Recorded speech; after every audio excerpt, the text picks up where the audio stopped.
So, ma'am, you just explained that humanities itself is a very complex concept. So, we have reflexive humanities. So, what exactly is implied by the term reflexive? Does it dehistoricize humanities? Let me answer the second part first. I wouldn't say it dehistoricizes humanities. No.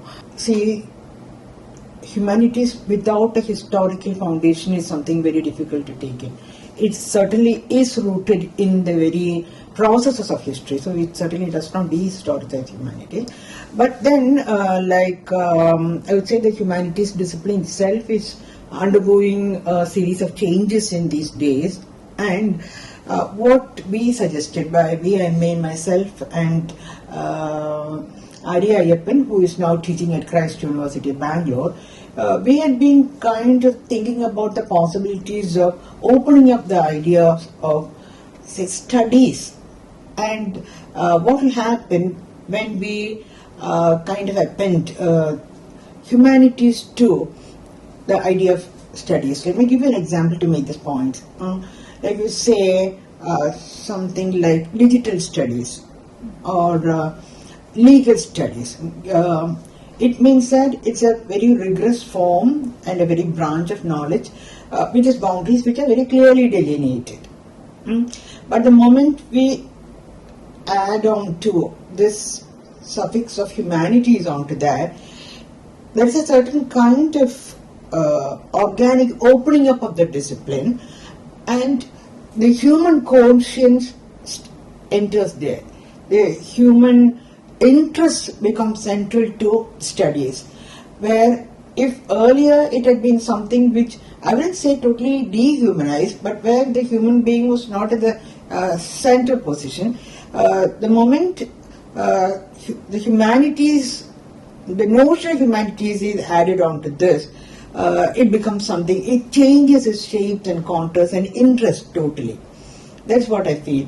And coming back to the question of reflexive, I would like to say that I make a distinction there between reflection and reflexivity. Now, reflection is we have a mirror, something is reflected there, and that is reflection as such. But reflexivity is something to do with our own thought processes. We reflect on something. That reflect is different from the reflection which is there in the mirror. If you have a mirror, then the mirror reflects only what is there before it. But the human process of thinking is such that the reflection there can throw ever so many new ideas there, right? And it is that reflection that we have in mind when we are talking about reflexivity. So, reflexive humanities is somewhere, it rests as a kind of a point where it does have its deep roots in history.